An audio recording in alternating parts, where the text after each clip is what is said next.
بسم اللہ الرحمن الرحیم۔ السلام علیکم ورحمۃ اللہ وبرکاتہ۔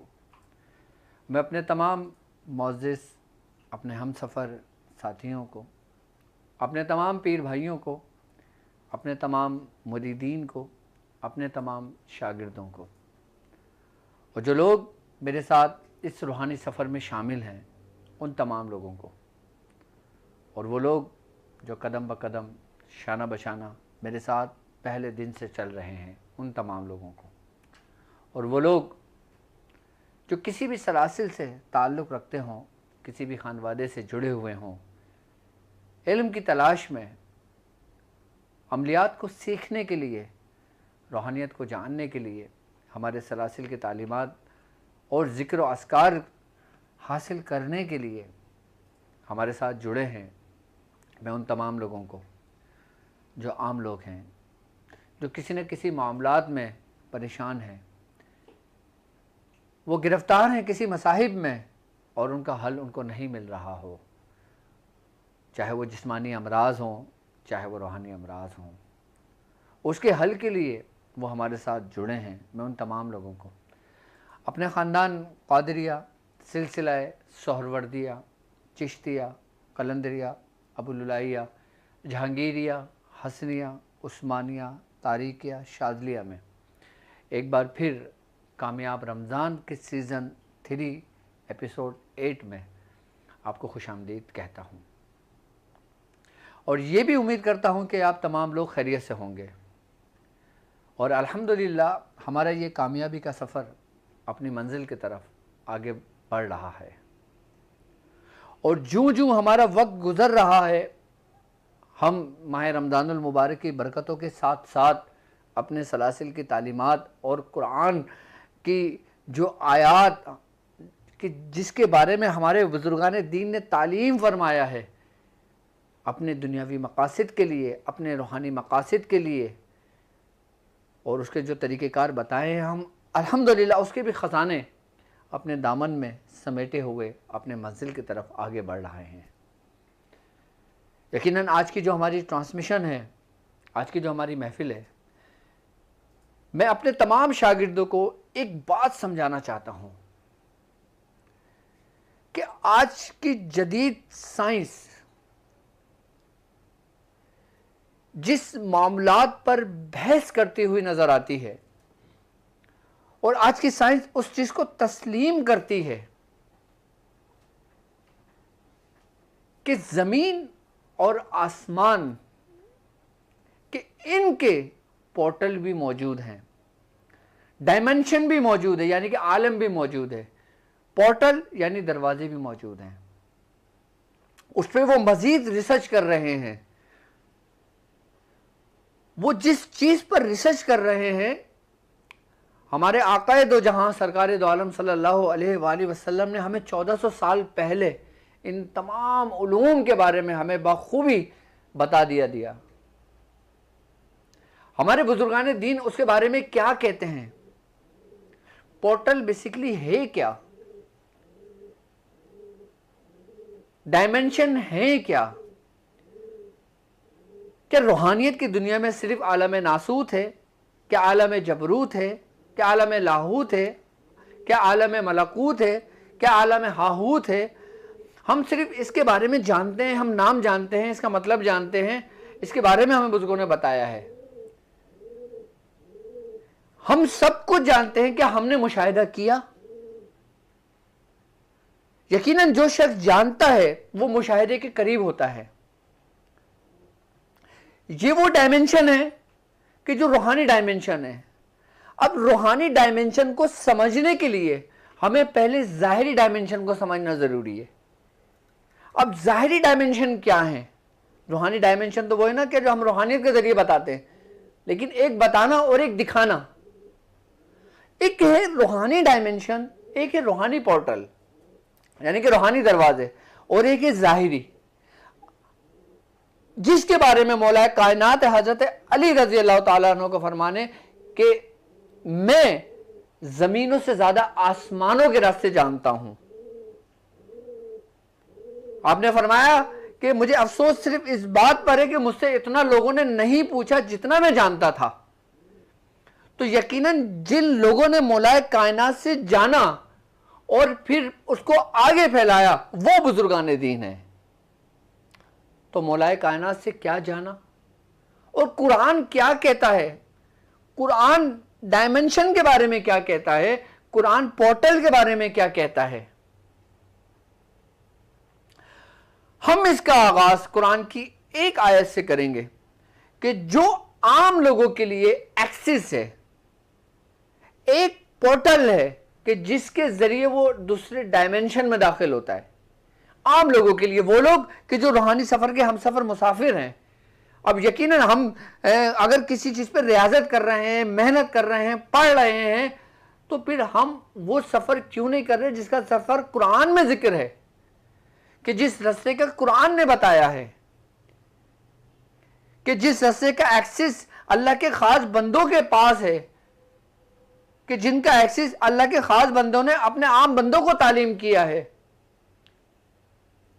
تو کیا اگر ہم اس ایکسس کو لے لیتے ہیں, کیا اگر ہم اس قرآن کی ایک ایسی آیت کو جان لیتے ہیں جس میں قرآن میں ذکر ہے ڈائمنشن کا, جس میں ذکر ہے پورٹل کا, تو کیا اس آیت کے ذریعے ہم ایک جہاں سے دوسرے جہاں میں منتقل ہو سکتے ہیں؟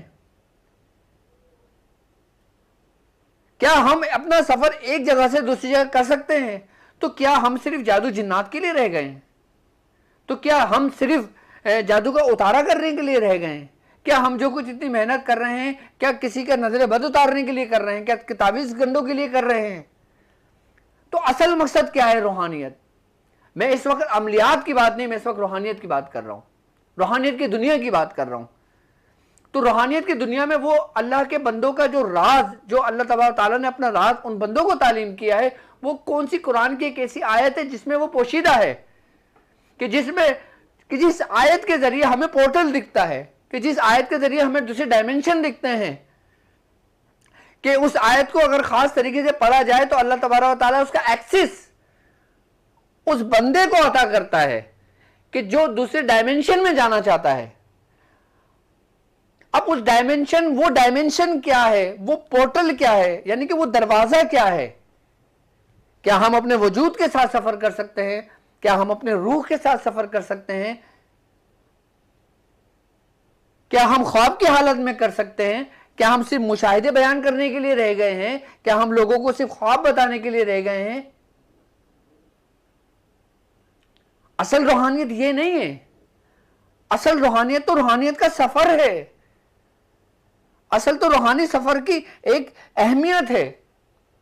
تو وہ قرآن کی کون سی آیت ہے کہ جو ہمیں ایکسس دیتی ہے, جو ہمیں یہ سمجھ لیں کہ وہ ایک اسم اعظم کی طرح ہمارے لیے ہے, اور اس آیت میں ہی باقاعدہ طور پر ذکر ہے وہ آیت جو خاص آیت ہے, جو ابتدا میں حاصل نہیں کی جاتی, ابتدا میں تعلیم نہیں کی جاتی, لیکن اس کو تعلیم کی جاتی ہے اس وقت کہ جب اس کے اندر لطافت پیدا ہونے لگتی ہے, یعنی کہ اس کی کثافت مدم پڑنے لگتی ہے, لطافت کا غلبہ اس کی کثافت پہ ہونے لگتا ہے, پھر اس کو یہ آیت دی جاتی ہے. لیکن میں اس آیت کے بارے میں بتانا چاہوں گا آپ کو کہ جب آپ ایک ایسے سٹیج پر پہنچ جائیں آپ کو اس ایکسس کی ضرورت پڑے گی, کیونکہ یہ کنجی ہے.